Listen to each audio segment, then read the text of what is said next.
This conference will now be recorded. अद्य शुक्रवासरः अथवा भृगुवासरः आषाढ़ कृष्ण सप्तमी दिनांक 30 जुलाई 2021 रसरत्न समुच्चय शंखं चक्रं जलधान् दधतमृतघटं चारुदौर्भिश्चतुर्भिः सूक्ष्मस्वच्छातिरुद्यांशुकतरिविलसन् मौलिमम्भोजनेत्रं कालाम्भोदोज्ज्वलाङ्गं कटितटविलसच्चारुपीताम्बराढ्यं वन्दे धन्वन्तरिं तं निखिलगतवनप्रौढदावाग्निलीलं प्रौढदावाग्निलीलं ब्रह्मणो हि समारब्धा मात्रे आद्येषु पूजिताम् अस्मदाचार्यपर्यन्तां वन्दे गुरुपरम्पराम् आयुर्वेदरतं वन्दे माधवाख्यं महागुरुम् आयुर्वेदामृतं सर्वं शिष्येभ्यो यः प्रदत्तवान् दृष्टाज्ञानी दृष्टकर्मा कृतकर्मा तथैव च अध्यापको विषत्श्रेष्ठो महान् संशोधकस्तथा गुणैरेतैः समुदितैः यत्कार्यं प्रतनोति सः समृद्ध्यर्थं हि कार्यस्य वयं नु प्रयतामहे सरस्वत्यै नमो यस्याः प्रसादात् पुण्यकर्मभिः बुद्धिदर्पणसङ्क्रान्तं जगदध्यक्षं ईक्षते आत्रेयं प्रथमं वन्दे आयुर्वेदजगद्गुरुम् आयुर्वेदामृतं सर्वं गृहीत्वा हि सुरेश्वरात् अग्निवेशादिकेभ्यो यत् प्रयच्छत् मुनिसत्तमः प्रथमं तन्त्रकर्तारम् अग्निवेशं नमाम्यहम्।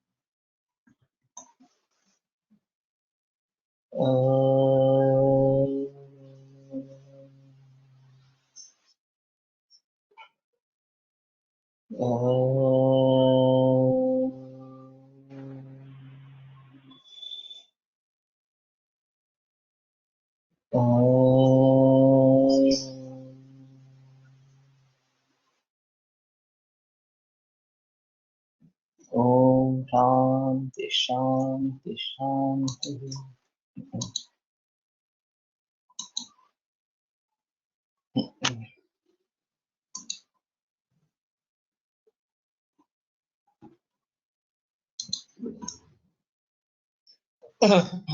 सिद्धे रसे करिष्यामि निर्धारिते गतं जगत्।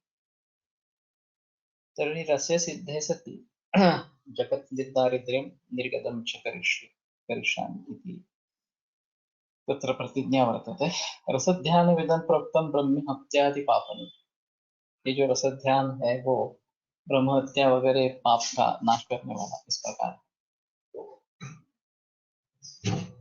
अन्नग्रासो हि सूतस्य नैवेद्यं परिकीर्तितम्।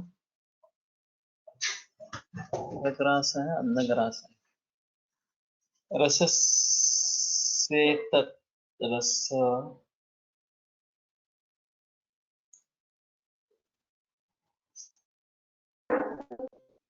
रसस्य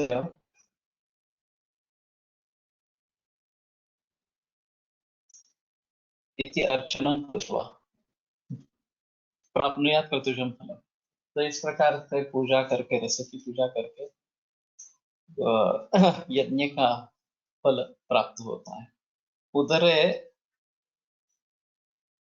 संधिस्थं सूतं यस्य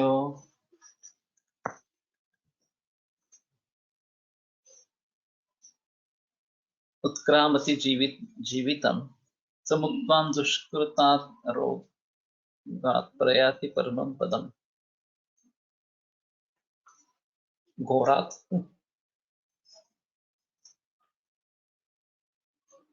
तो उदरे संस्थितं सूतं यस्य उत्क्रामति जीवितम्, जिसके पेट में स्थिता हुआ पारद ये उसके जीवन का उत्क्रामण इस प्रकार का करता है। समुक्तो दुष्कृतात् घोरात्, तो बहुत बड़े पाप कर्म से वो मुक्त हो जाता है। प्रयाति परमं पदम, और परम पद की प्राप्ति उसको होती है। मूर्छित्वा हरति व्यारुजम बंधनम अनुभूय मुक्तिदो भवति। अमरी करोति हि मृतः पुण्यः करुणाकर सूता। मूर्छितो हरति व्याधि मृतो जीवयति स्वयं बद्धखेतरतां दत्ते रसो आयुष्य पार्वती। ये दूसरा श्लोक है जो वैदिक साहित्य में था। लेकिन यहाँ थोड़ा अलग है श्लोक। तो मूर्छित होने के बाद ये रुजा का हरण करता है और बंधनम अनुभूय मुक्ति दो भवति। वो खुद बंधन में रहेगा तो मुक्ति देने वाला इस प्रकार का है। अमरी करोति ही मृतः, और स्वयं मृत हो जाने पर वो दूसरों को अमर कर देता है। को यहाँ को अन्य करुणाकर सूता। तो पारद को छोड़कर कौन दूसरा अन्य करुणाकर इस प्रकार का है।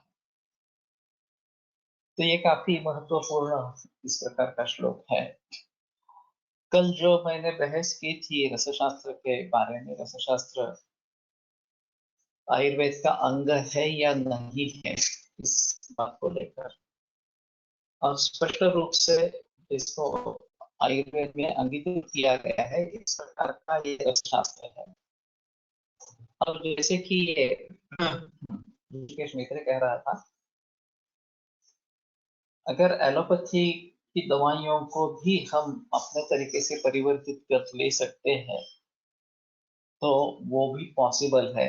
जगत्ते को मनौषधम न किंचित् विद्यते तत्र वशामानार्थ योग योग, इस सूत्र के आधार पर।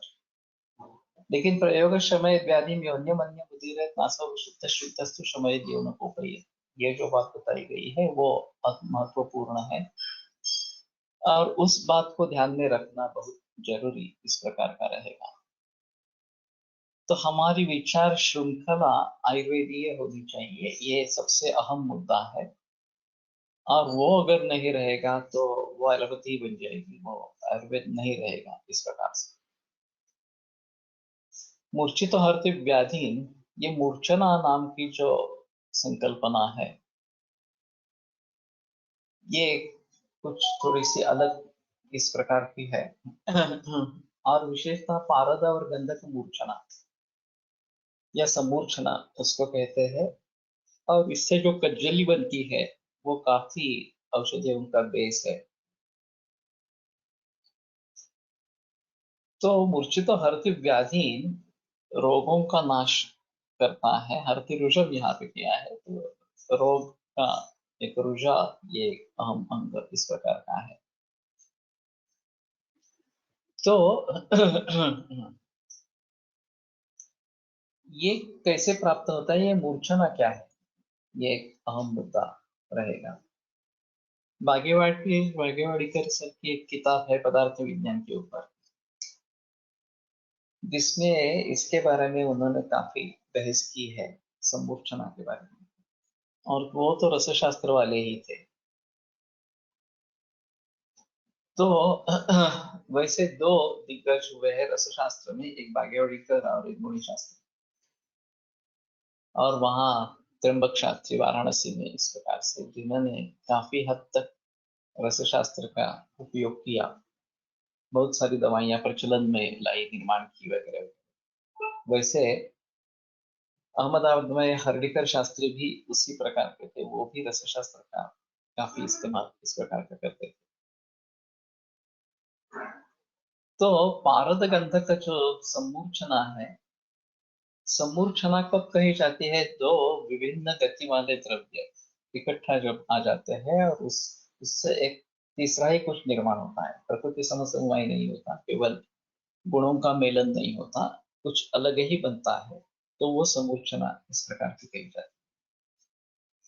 वैसे हमारे शरीर में दोष और दूष्य ये अलग अलग तरीके से अपने अपने काम करते रहते हैं, लेकिन दोनों इकट्ठा आने पर दोष दूष्य समूर्छना जब बन जाती है तो कुछ अलग ही माहौल इस प्रकार का बनता है जो रोग को निर्माण करता है।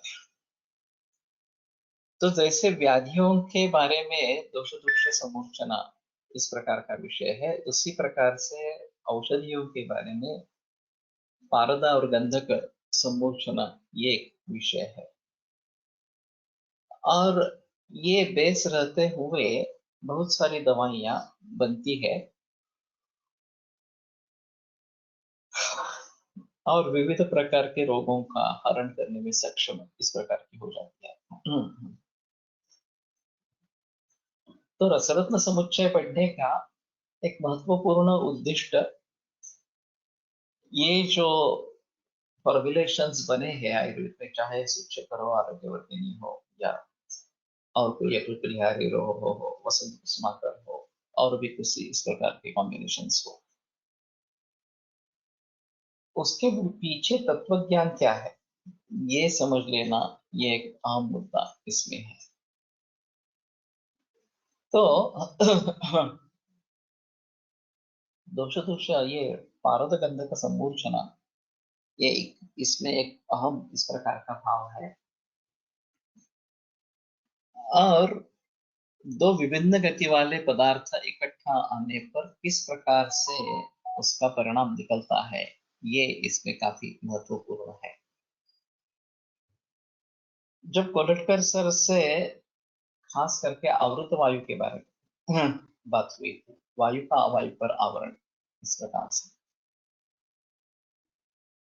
तो उसमें एक पहला बहस वाला मुद्दा निकला था कि 5 वायु अलग अलग है या नहीं है।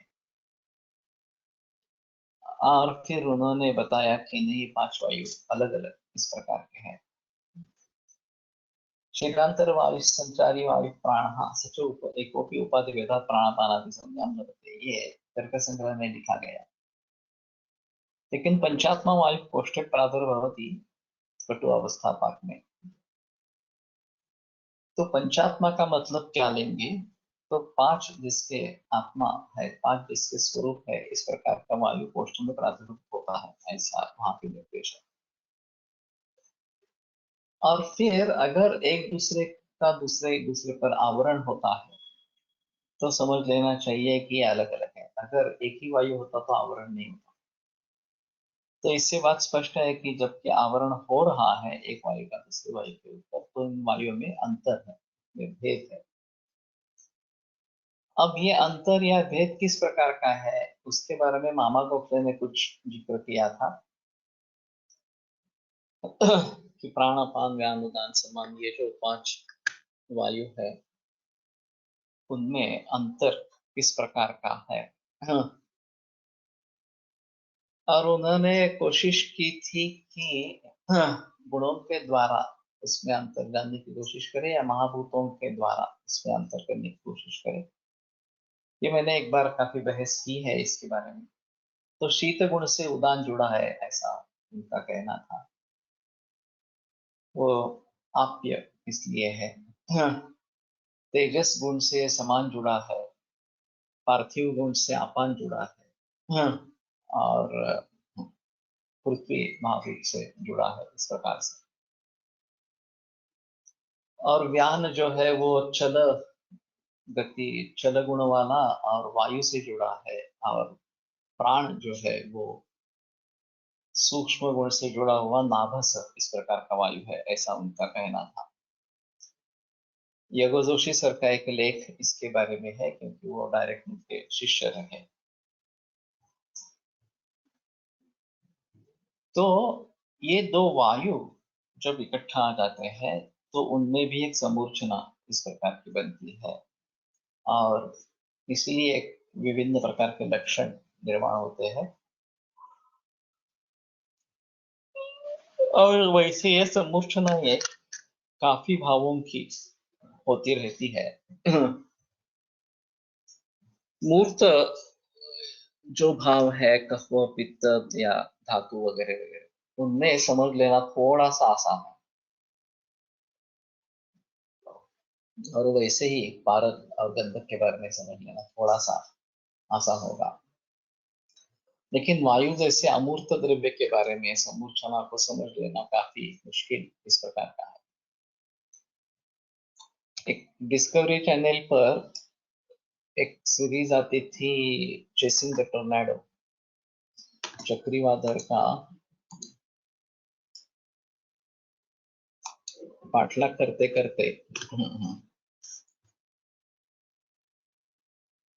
एक कोई टीम है वो उसका अभ्यास करती रहती है। और फिर बाद में वो मदद कार्य में जुट जाते हैं इस प्रकार से। तो काफी रिकॉर्डिंग हुई है ये जो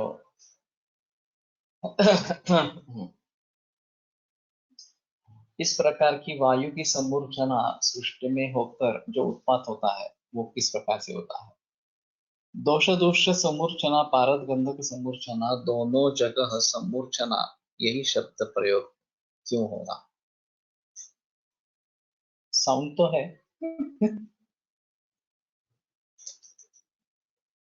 तो इसी के आधार पर भाग्यवाड़ीकर कह रहे थे कि ये दोनों समूर्छना ये है और ये महत्वपूर्ण इस प्रकार की है।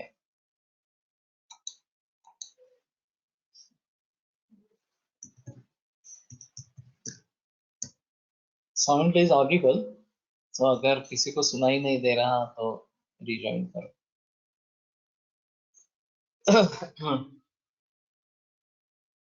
और वैसे ये गति क्या चीज होती है, ये एक अहम मुद्दा है कि पारद और गंधक ये दोनों स्टैटिक इस प्रकार के हैं पदार्थ है, और फिर भी उसमें गति होती है और ये दोनों इकट्ठा आते हैं तो ये गति में कुछ निकलता है, इस प्रकार से उनका कहना है। दोष दूष के बारे में हम कह सकते हैं कि ये तो जीवित है और उसमें कुछ इस प्रकार की प्रतिक्रिया होती रहती है और फिर व्याधि का निर्माण इस प्रकार का होता है। वैसे पारद को शिवलिंग माना गया है और गंधक को पार्वती का रज माना गया है, और इनके दोनों के मिलाप से जैसे बाहर जीवन आरंभ होता है वैसे यहाँ पे जीवन आरंभ होता है, ऐसा होता है। और इसलिए शायद हाँ, रसशास्त्र से होने के या खनिज द्रव्यों का प्रयोग होने के बावजूद इसमें चैतन्य से जोड़ इस प्रकार की रहती है। तो ऑक्सिजन व हायड्रोजनची समूर्छना होऊन वॉटर बनते, असा समूर्छनेचा अर्थ घेता येईल का। पहले ऐसा है थोड़ा सा कि ये तो बाद में आए हैं ऑक्सीजन हाइड्रोजन वाटर। जब इन लोगों ने समूर्छना शब्द का प्रयोग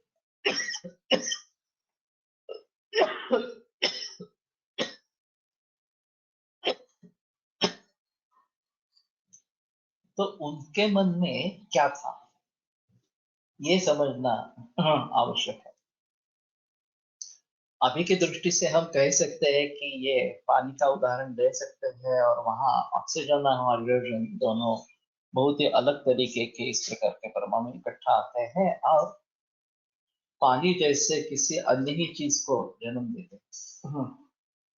जब कभी ये बताया गया होगा कि hydrogen and oxygen come together to form water, तो लोग कैसे विश्वास करेंगे इसमें। कोई संबंध नहीं है, दो वायु है और इस प्रकार से इकट्ठा आते हैं तो वाटर बनता है, लेकिन ये सिद्ध किया गया।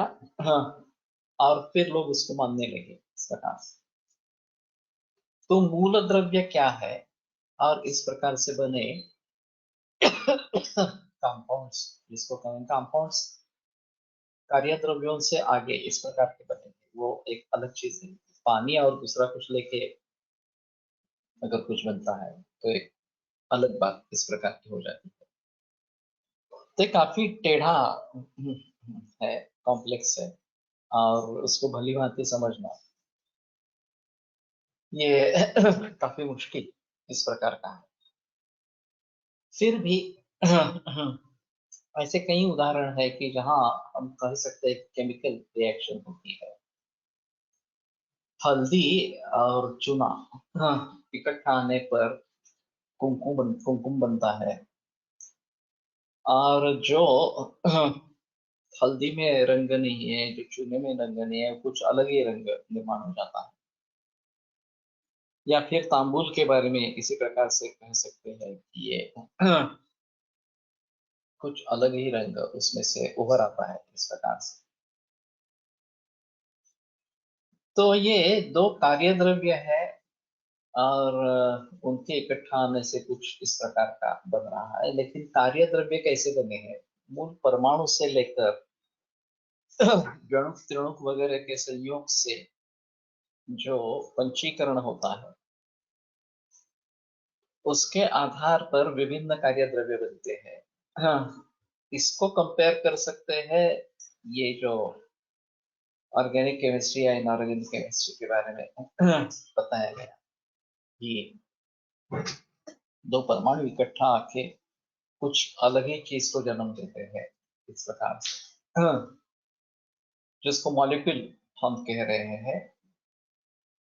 और ये मॉलिक्यूल वाला द्रव्य और दूसरा मॉलिक्यूल वाला द्रव्य इकट्ठा आने पर और भी कुछ बन रहा है इस प्रकार से।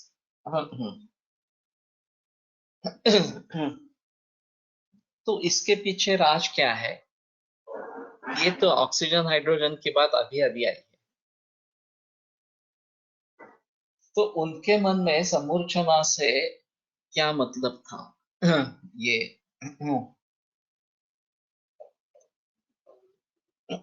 इसके बारे में सोचना चाहिए। In Bruhatrayi, Charak, Sushruta, and Vagbhata, there are only few references of Rasaushadhi, and those are of mostly for external applications. So, can we say that Rasashastra developed after Vagbhata period? ये सभी लोगों का मानना है कि ये वाग्भट के बाद उभर आया है, खास करके नागार्जुन के बाद। और नागार्जुन का काल 7वीं सदी माना जाता है। अभी विदेशी लोगों ने सभी भारतीय प्राचीन परंपराएं वगैरह वगैरह जो है या शास्त्र है उनका काल आफ्टर क्राइस्ट इस प्रकार का माना है। और उनका कहना था कि उसके पहले कुछ विज्ञान था ही नहीं इस प्रकार से। लेकिन हमारे हिसाब से देखा जाए तो ये काफी पुराना है। हमारे वेद सबसे पुराने इस प्रकार के हैं। और उसमें विज्ञान है नहीं है ये एक बहस का विषय हो सकता है, लेकिन परंपरा कहती है कि इसमें काफी विज्ञान इस प्रकार का है। तो रसशास्त्र के डेवलपमेंट नागार्जुन के बाद हुई है, उसमें संदेह नहीं है। और ये किमयागिरी से शुरुआत हुई कि भारत को स्वर्ण में परिवर्तित करना, ये शुरुआत हुई और उसके जरिए काफी डेवलप होता गया। और फिर आरोग्य के लिए, रोग के हरण के लिए ये उपयुक्त है ऐसा सामने आया। और फिर आयुर्वेद में उसको अपने शास्त्र में समा लिया इस प्रकार से। तो आगे वाले ग्रंथों ने इसको समा लिया, चाहे शारंगर हो, भाव प्रकाश हो, योग रत्नाकर हो, इन सभी ने रसशास्त्र का अंगीकार किया। उनके काफी योग बने, प्रचलन में आ गए, हजारों बरस प्रचलन में है। तो ये क्या मूर्ख थे क्या योग रत्नाकर, भाव प्रकाश वगैरह सभी लोग, कि ये नया उभरा है तो उसको शामिल कर लेना चाहिए, ये उन्होंने सोचा।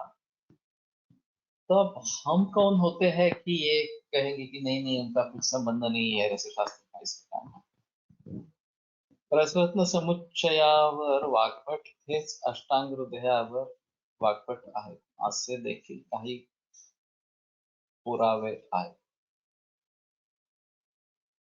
मालूम नहीं इसका भी ग्रंथकर्ता वाग्भट ही है, लेकिन ये वाग्भट और वो वाग्भट एक ही है या अलग है, ये थोड़ा सा संदेह रहेगा। क्योंकि उस वाग्भट का काल ईस्वी सन 4वीं सदी इस प्रकार का माना जाता है, जिन्होंने अष्टांग हृदय अष्टांग संग्रह लिखा।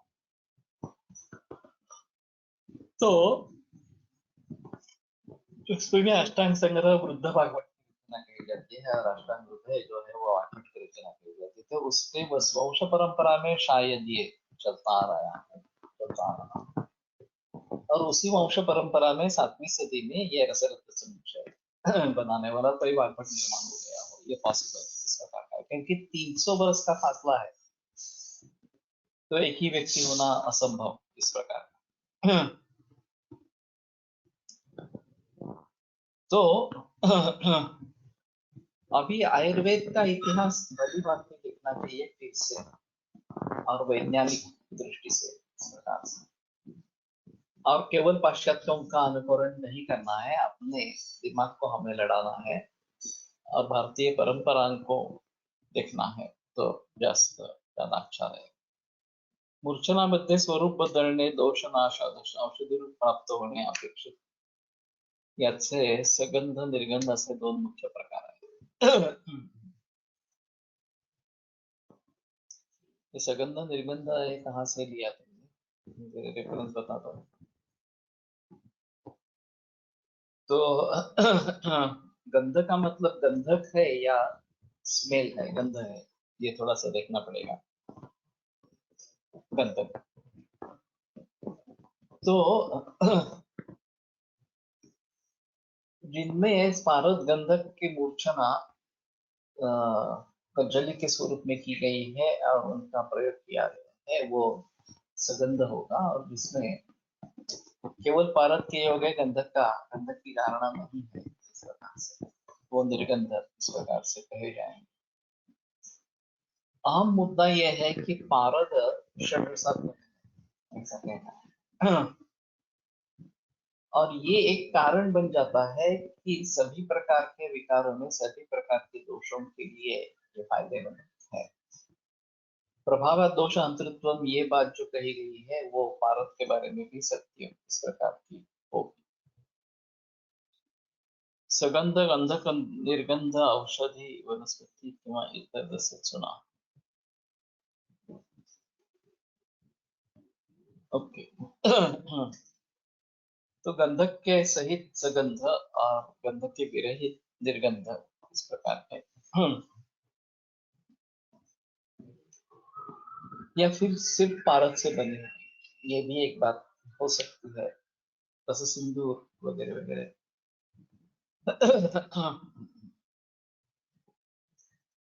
तो कहने का तात्पर्य अर्थ ये है, ये समूर्छना एक खास बात है और पुराने तरीके से हमें उसे समझना चाहिए. कितना स्पष्ट होगा नहीं होगा ये तो पता नहीं है.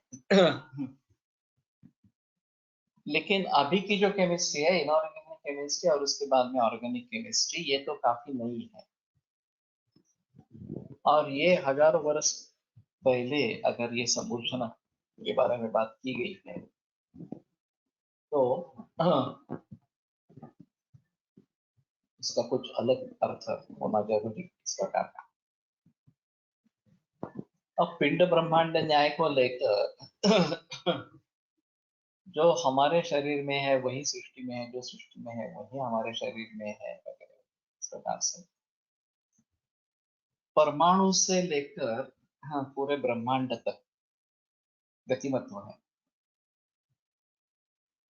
और पंचमहाभूत सिद्धांत को समझाने के लिए एक प्रयास किया जाता है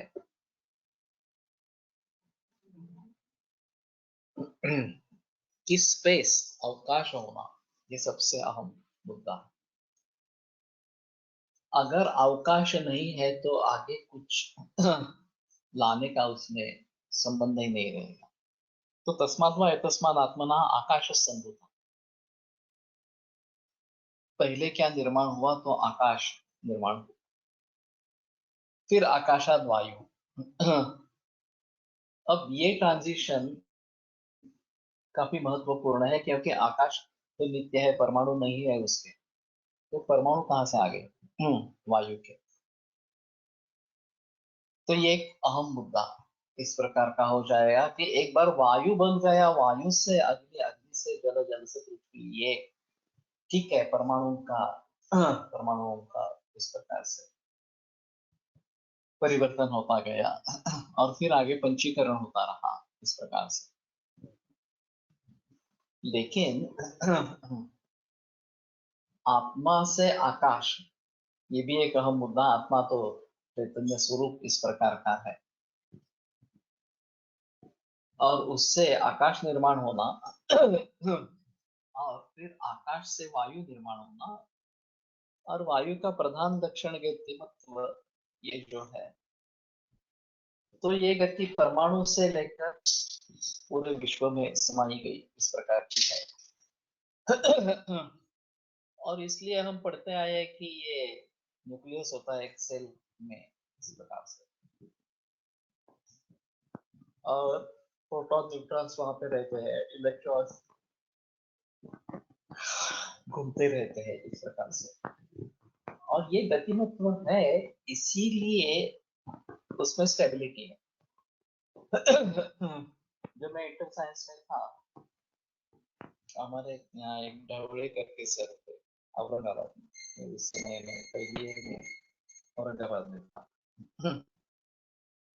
बहुत ही अच्छे सर थे फिजिक्स में। तो उनसे मैंने सवाल पूछा था कि अगर प्रोटॉन सभी पॉजिटिव है और पॉजिटिव में रिपल्शन होता है, तो इकट्ठा रहते कैसे हैं न्यूक्लियस। तो उन्होंने तुरंत जवाब दिया कि यही तो है कि इसमें कुछ बाइंडिंग फोर्स ऐसा होगा कि जो रिपल्शन को रोकता है और उन सभी को बांध के रखता है, और वही एटॉमिक एनर्जी है। और यूरेनियम जैसे कुछ ही द्रव्य ऐसे है कि जिसमें ये बॉन्ड थोड़ा लूज होता है और ये शक्ति रिलीज हो सकती है, जिसको हम एटॉमिक एनर्जी कहते हैं, और उसका बुरा दोनों प्रकार का प्रयोग हो सकता है इसका।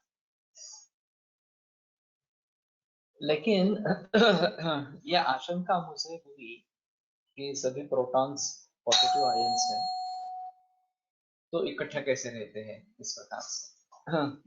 और फिर उनका बैलेंस करने के लिए इलेक्ट्रॉन्स है जो नेगेटिव आयंस वाले हैं, और वो घूमते रहते हैं इस प्रकार से। अब यहाँ से आरंभ करके सृष्टि के बारे में अगर सोचेंगे तो ये ब्रह्मांड कितना बड़ा है, कितना विशाल है, इसकी कल्पना भी नहीं कर सकते। तो हमारा एक पृथ्वी ग्रह, ये हमारी सूर्य मालिका का एक हिस्सा है। ऐसे असंख्य सूर्य मालिकाएं हमारे गैलेक्सी में हैं और ऐसी बहुत सारी गैलेक्सियां हैं। तो प्रामुख्याने गंधकासोबत मूर्छांक केले जाते. येथे शिव पार्वती प्रकृती पुरुष सिद्धांत आहे. शिव वीर्य पार्वती रज म्हणजे गंधकातून नवीन उत्पत्ती अपेक्षित काही ठिकाणी अभ्रक वापरले जाते, त्यास पार्वती शुक्र मानले जाते. त्यामुळे अनेकदा मूर्छना जारणामध्ये गंधक व अभ्रक या दोन द्रव्यांचा मुख्यतः उपयोग होतो. तो ये थोड़ा अलग है, लेकिन इसका रेफरेंस क्या है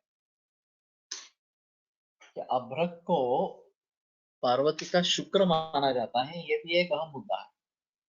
गंधक को रज माना जाता है, ये तो ठीक है, लेकिन अभ्रक को पार्वती का शुक्र माना जाता है, तो इससे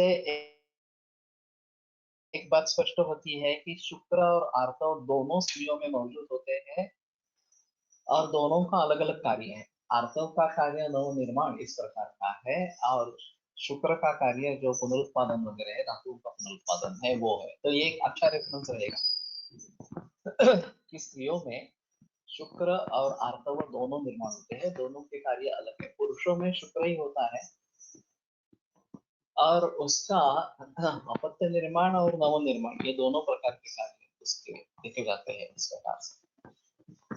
तो जैसे मैंने कहा कि ये दो व्यक्तियां या प्रकृति पुरुष इस प्रकार की स्थिति है, पारद और गंधक, और दोनों इकट्ठा आने से नवनिर्माण इस प्रकार का कुछ होता है. ये दोनों सजीव है इस प्रकार से, और इसीलिए इनके बारे में इतनी ज्यादा जिक्र की गई. बाकी धातु वगैरह जो है उनको इनके साथ जोड़ लेंगे तो वो भी चैतन्य की अनुभूति करेंगे, और बाकी आगे वनस्पतियों के रस के द्वारा भावनाएं वगैरह देंगे तो भी ये एक अलग इस प्रकार का हो जाएगा. तो मूर्छित होने पर व्याधि का नाश करता है, ये अहम चीज है भारत के बारे में, और इसमें किसकी धारणा की जाती है वो एक महत्वपूर्ण इस प्रकार का हिस्सा है इसमें. और अभ्रक अगर पार्वती का शुक्र है तो एक अलग बात इस प्रकार। तो मूर्छना एक अलग चीज है। और मैं बात कर रहा था पंचमहाभूत सिद्धांतों की। और गतिमत्व ये परमाणु से लेकर पूरे ब्रह्मांड में गतिमत्व है। हमारी ग्रह मालिका में सभी ग्रह सूर्य के इर्द गिर्द भ्रमण कर रहे हैं। ऐसे अनेक सूर्य मालिका हमारे गैलेक्सी में है। और ऐसी बहुत सारी गैलेक्सियां पूरे पूरे विश्व भर में फैली हैं और उनमें भी सभी में प्रचलन है, एक दूसरे से दूर जा रही है। तो ये सब जान लेना काफी महत्वपूर्ण है। और उससे हम क्या समझेंगे ये एक बात हमें आवश्यक इस प्रकार की। और वेदांत में चले जाएंगे आगे, ज्ञानेश्वरी वगैरह में भी देखेंगे। तो ये सब माया है। ये अंतिम सत्य केवल ब्रह्म तत्व ही है, इस प्रकार का कहते हैं। और विश्व निर्माण हुआ ही नहीं है, आगाची झालीची नाही, त्याची वार्ता काय दशरथ संहिता अध्याय 2। ओके, ठीक है। तो आगे पढ़ेंगे तो उसके बारे में जानकारी इस प्रकार की होगी। तो कहने का तात्पर्य अर्थ ये है कि पारद और गंधक में विशेषता, इन्हीं द्रव्यों को क्यों ले लिया गया। और रसशास्त्र ये रस से संबंधित शास्त्र है। रस यानी कि पारद। तो पारद को बहुत ज्यादा महत्व सभी में है। अभी मैंने सुना था कि पारद पर बैन लगाने वाले हैं, टॉक्सिक है ऐसा करके। और कीमती उसके बहुत बढ़ रही है भारत की सरकार। तो ये तो मूर्खता होगी। बहुत सारी टॉक्सिक द्रव्य एलोपैथी में इस्तेमाल में है, उनके ऊपर कोई पाबंदी नहीं है। खास करके केमोथेरेपी ड्रग जो है वो तो बहुत ही खतरनाक पॉइजनस है। फिर भी उसके बारे में पाबंदी लगाने के बारे में कोई सोचता नहीं है। वैसे आज मैंने एक व्हाट्सएप पे मैसेज देखा, मैं फॉरवर्ड कर दूंगा DSPC और DSSC। हाँ, इंडियन डॉक्टर्स फॉर ट्रुथ, ये कोई एसोसिएशन है। उनमें 20 डॉक्टर है एलोपैथी के। और उन्होंने पंतप्रधान मोदी को खत लिखा है कि वैक्सीनेशन तुरंत बंद कर, इसके बारे में। और सभी साधारण है। तो इसके लिए कौन से रिसर्चेस हुए हैं, 21 पृष्ठ रिसर्च पेपर्स के बारे में है। और मूल जो है वो कुछ चंद नहीं है। तो मैं पूरा तो पढ़ नहीं पाया। थोड़ा सा मैंने पढ़ा, लेकिन मैं पूरा पूरा पढ़ पाऊंगा। और टेक्स्ट है, मुझे लगा था कि कुछ वीडियो वगैरह है, लेकिन टेक्स्ट। तो मैं शेयर करूंगा, जितने ज्यादा लोगों तक पहुंचे ज्यादा अच्छा इस प्रकार का हो। तो कहने का तात्पर्य अर्थ ये है कि पारद की एक विशेषता है और इसीलिए रसशास्त्रीय नाम रखा है कि पारद को लेकर औषधियां बन रही है, समूर्छना जो है वो पारद से लेकर हो रही है। और इसलिए ये एक अहम मुद्दा इस प्रकार का होगा। और मैंने भी काफी पहले बार जिक्र किया है कि लखनऊ में एक एलोपैथी का डॉक्टर है जो रसशास्त्र की बहुत प्रशंसा करता है। इसके परिचय में एक वैद्य है जो काफी बुजुर्ग है। मैं काफी बरसों से सोच रहा हूँ कि ये कौन वैद्य है, अगर मिल सकते हैं तो कोशिश करेंगे उनसे। लेकिन जब मैंने सुना तभी उनकी उम्र 95 थी। अभी कितनी उम्र होगी या जिंदा है या नहीं है वगैरह ये भी मालूम। लेकिन भाव प्रकाशात आल्या आहे। अभ्रकाच्या उत्पत्तीसाठी एक वेगळा संदर्भ हवा प्रकाशात आला आहे। पुरावदाय वृत्रस्य वज्रिणा वज्रम उद्धतम् विस्फुलिङ्गास्ततस्तस्य गगने परिसर्पिताः ते निपेतुर्घनध्वानाच्छिखरेषु महीभृताः तेभ्य एव समुत्पन्नं तद्गीरिषु चाभृतम् तद्वज्रं वज्रदातत्वात्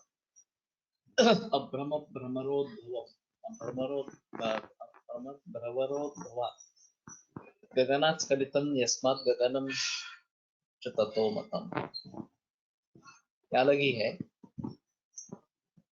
तो वृत्र का व्रत करने के लिए इंद्र जो है उसने एक वज्र ले लिया। एक साने गुरु जी की साने गुरु का एक कथा संग्रह है त्रिवेणी, इस प्रकार के नाम से मराठी में है।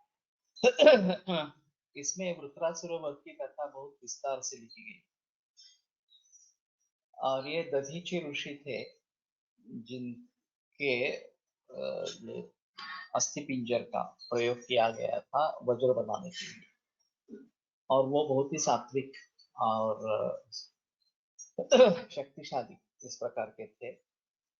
तो उनको कहा गया कि वृत्र का वध करने के लिए तुम्हारा शरीर हमारे हवाले करो, और ये जो केश है पुरस्थान में, उसका प्रयोग करके वो अस्त्र बनाया गया और फिर इंद्र ने उसका प्रयोग करके वृत्र का वध किया। इस प्रकार की कथा साने गुरु जी की कथाएं मैंने कम पढ़ी है। शामची आई है, काफी उनकी प्रख्यात किताब है। अभी के जमाने में किसी ने पढ़ी हो नहीं वो मालूम नहीं, लेकिन वो उनका आत्मचरित्र है शामची, और वो भी काफी दिलचस्प है पढ़ने के लिए। छोटे छोटे मुद्दों को लेकर एक कहानी बताई है। और ये त्रिवेणी कथा भी बहुत अच्छा कथा है। 3 कथाएं थी उसमें, अभी मुझे 2 याद नहीं है, लेकिन ये तो पूरी याद है। इस प्रकार की कथा जो है विस्फुलिंगास्ततस्तस्य गगने परिसर्पिता, तो ये अत्यंत तेजस्वी था और उसमें से स्फुल्लिंग गगन में आकाश में परिसर्पित हो गए, बिखरे गए। ते निपेतु घनध्वाना शिखरेषु महीभृता, तो महीभृत यानी कि पर्वत, उनके शिखर पर ये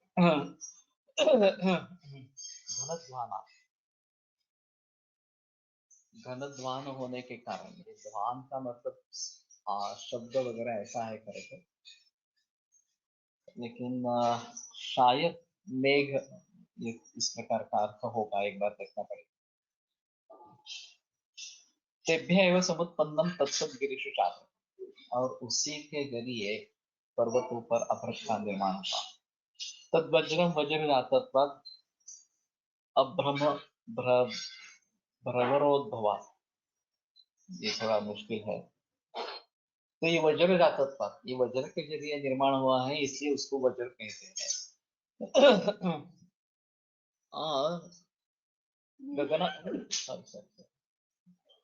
गगनात् स्खलितं यस्मात् गगनं च ततो, आकाश से उसका पतन हुआ इसलिए उसको गगन या आकाश के सभी पर्याय अभ्रक के लिए प्रयोग में लाए जाते हैं। तो ये आकाश से आया है इसलिए ये गगन इस प्रकार कहा है। अभ्रक आकाश, गंधक, गंध तत्व युक्त पृथ्वी, ऐसा भी कुछ सोच सकते।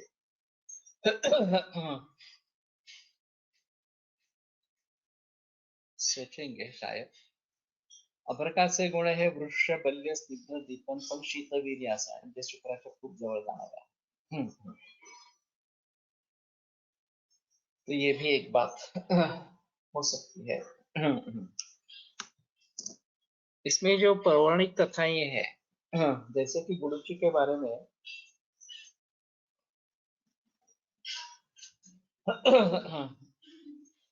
वानरों का जो हनन राक्षसों द्वारा हुआ राम रावण युद्ध में,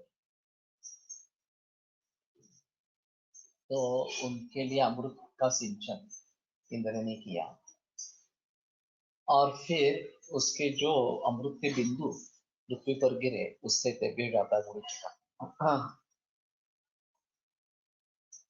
अत लंकेश्वरो मानी राक्षसो रावणाधिपः रामपत्नी जलात बलात् सीतां जहार मदनातुरः। इस प्रकार का श्लोक है, मुझे पूरे याद नहीं आ रहे भाव प्रकाश के से।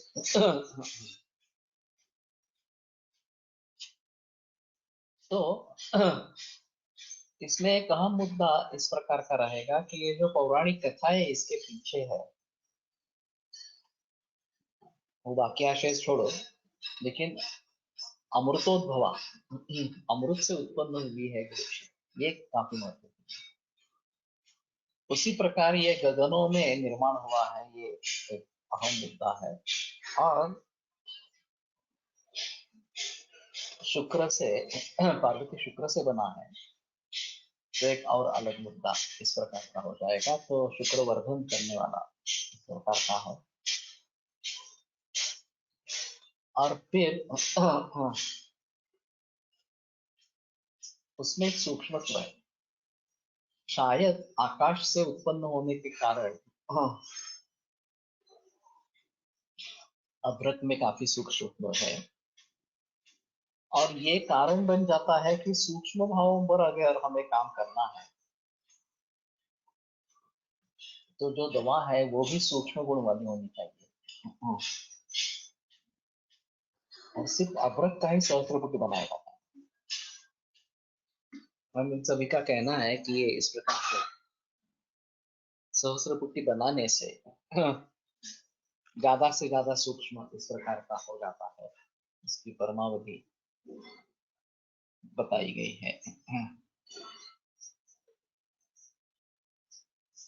अत लंकेश्वरो मानी रावणो राक्षसाधिपा रामपुत्रं बलात्कृतां जहार मदनातः ततस्तं बलवान रामो रिपुं जायापहारिणम् कृतो वानर सैन्येन जघान रणं मूर्धनि हते तस्मिन् सुरारातौ रावणे बलगर्भिते देवराजः सहस्राक्षः परितुष्टश्च राघवे तत्रैव वानराः केचित् राक्षसैः निहता रणे तानीन्द्रो जीवयामास सिंचामृतपुष्टिभिः ततो येषु प्रदेशेषु कपिनाथात् परिच्युताः पीयूषबिन्दोः जाता गुरुचिता। अच्छा वो तुमने श्लोक उद्धृत किया, मैंने कंठस्थीकरण किया है इसका। अभी आपने वृत्रासुर कथा भागवतात आली आहे। असुर असूनही विष्णू भक्ती असणारे अशी त्याची विशेषता होती. पार्वती देवीच्या शापाने पूर्वजन्म मध्ये असणारे चित्रकेतू महाराज वृत्रासुर बनले, पण त्यांची श्रद्धा इंद्राहून अधिक होती विष्णूवर. ओके. तो ये शायद बात रही हुई कि इंद्र का वज्र जो है वो काम नहीं कर रहा था, और उसको दधीची ऋषि के अस्थिपंजर का प्रयोग करना पड़ा, और फिर ये वज्र बना। और साने गुरु जी ने एक कथा बहुत अच्छी बताई है, इसमें कोई संदेह है इस प्रकार का नहीं। तो कहने का तात्पर्य अर्थ है कि मूर्छित्व हरति रुजम, हरति व्याधि, मूर्छितो हरति व्याधि। केवल मूर्छना से ये भाव प्राप्त होता है कि वो रोग का हरण इस प्रकार का करता है। आउट ऑफ टॉपिक का है व्हाइट वार्ट मस्से साठी ट्रीट काय है ऑल ओवर वर्ल्ड। कोई संबंध नहीं है इसमें, सर्चर तेल का प्रयोग करो ऊपर से लगाने के लिए, लेकिन ये आसान नहीं है थोड़ा। बंधनम अनुभूय मुक्तिदो हो, अगर बद्ध पारद हो जाता है, पारद वैसे चंचल है, एक जगह टिकने वाला नहीं है, लेकिन अगर बद्ध बद्ध हो जाता है, शिवलिंग बनाया जाता है, तो जीवयति स्वयं मुक्तिदो भवति, या मुक्त बंधन होकर मृतो जीवयति स्वयं इस प्रकार का है, अमरी करोति ही मृतः, तो ये मुक्ति देने वाला होता है इस प्रकार का पारद लिंग, शिवलिंग। तो ये भी अजीब बात है। इसमें सबसे अहम ये है कि खुद मृत होने के बाद दूसरों को संजीवन देना, ये अलग इस प्रकार का माहौल है। और फिर उसके बारे में सोचना पड़ेगा कि ये पारद का भस्म बनाना। तो एक रसशास्त्र में कहा गया है कि धातुना मारणम श्रेष्ठम सर्वेषां रसभस्म। पारद भस्म के जरिए मारण जो है वो सबसे श्रेष्ठ माना जाता है। अब पारद भस्म कैसे बनाएंगे, ये काफी मुश्किल इस प्रकार का काम है। तो रस सिंदूर का उसमें प्रयोग किया जाता है। पारद भस्म के रस सिंदूर का प्रयोग मारण करने के लिए रसों का किया जाता है। तो ये एक अहम मुद्दा इस प्रकार का रहेगा कि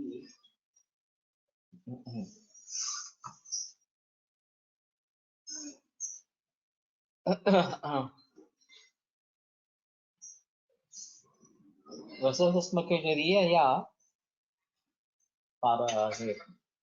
रस सिंदूर के जरिए इस प्रकार का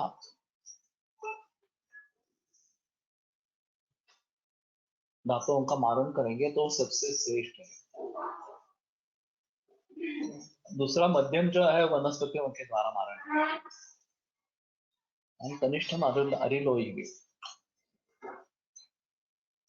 अरिलोह जो है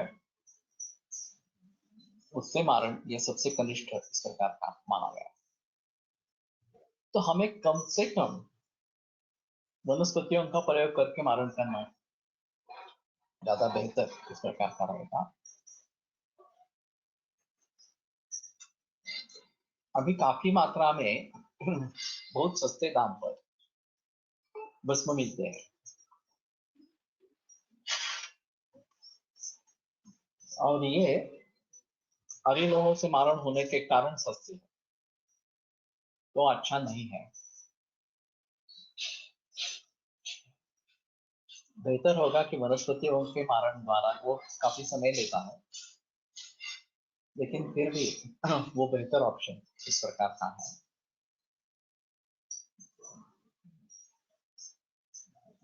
और अगर पारद भस्म बना सकते हैं या रस सिंदूर द्वारा मारण कर रहे हैं तो वो ज्यादा बेहतर इस प्रकार का रहेगा। गंगा आयुर्वेद नाम से 2 फार्मेसियां उपलब्ध है। अभी मुझे नाम याद नहीं है।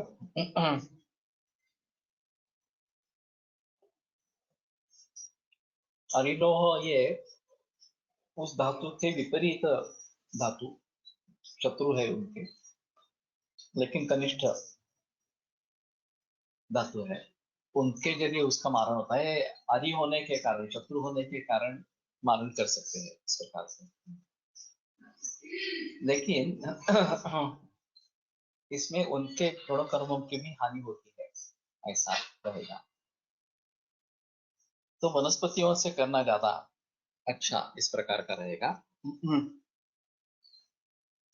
और गंगा वाले 2 फार्मेसी है, एक के बहुत सस्ते दाम पर ये भस्म मिलते हैं और दूसरे के जो है वो काफी महंगे इस प्रकार के हैं। तो इसमें ये डिफरेंस है। तो हमें उन बातों को समझकर कौन सा इस्तेमाल करना है, कौन सा नहीं करना है, इसके बारे में सोचना है। केवल सस्ता मिल रहा है इसलिए प्रयोग करना उचित इस प्रकार का नहीं है। तो पहले हमें भस्मों से आरंभ करना है। अगर रसशास्त्र में औषधि निर्माण करना है तो पहला जिक्र इनके बारे में होना है कि भस्म तैयार रखने हैं हमारे पास। ज्यादातर लोग शंकर शौक्तिक से आरंभ करते हैं और फिर ये लोह, ताम्र, सुवर्ण वगैरह वगैरह इनका कर लेते हैं। उसमें सुवर्ण भस्म पाने का भी एक अलग विधि है, सुवर्ण सिंदूर बनाते हैं। तो वो गलस्त हो जाता है, तलस्थ हमें सुवर्ण भस्म मिलता है। इसी प्रकार ताम्र सिंदूर बनाते हैं तो ताम्र भस्म मिल सकता है। ताम्रासाठी गंधक आहे अरिलोह।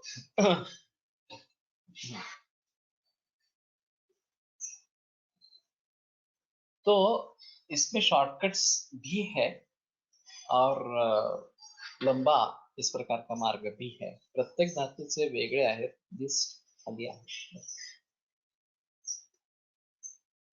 तो अरिलोहेन मारणम दुर्गुण प्रदत्त. ये केवल कनिष्ठ है ऐसा नहीं है, दुर्गुण करने वाला है, लेकिन ये भी फिर प्रचलन में है. तो हमें इस पर पाबंदी लगानी चाहिए. कम से कम वनस्पति से मारित हो या पारद भस्म या इससे मारित हो, रस सिंदूर से मारित हो, ये अच्छा इस प्रकार का रहेगा. तो ठीक है, यहाँ पे रुकते हैं, कल आगे बढ़ेंगे.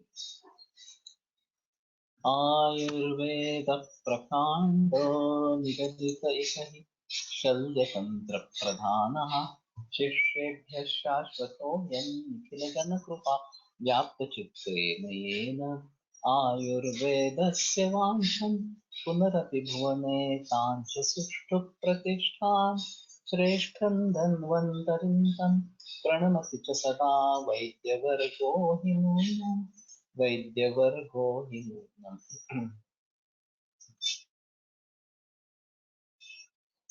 उमा फार्मसीचे पारद भस्म मिळते. पांढरी पावडर स्वरूप असते. बहुतेक नायट्रिक ऍसिड बरोबर पारद गरम करून जी पावडर मिळते ते असावे. हे प्रयोग सरांकडे झाला होता. हा प्रयोग सरांकडे झाला होता. तो ये केमिकल से करना तो बिल्कुल अच्छा नहीं है. तो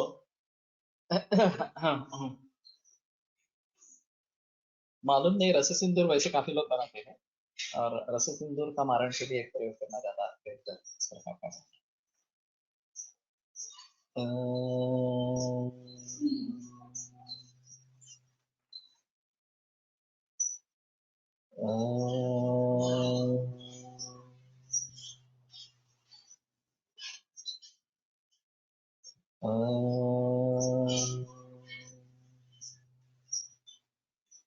ओम शांति शांति शांति. विरम्य से व्याख्यान व्यापार वहाँ पुनरपि श्याम.